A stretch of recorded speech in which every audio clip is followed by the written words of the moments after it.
Hello guys, in this video I am going to show you how to search for a trip in the China Eastern application.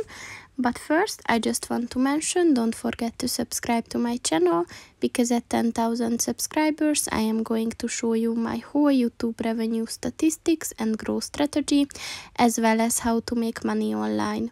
Let's jump into it. First of all, open the application on your phone.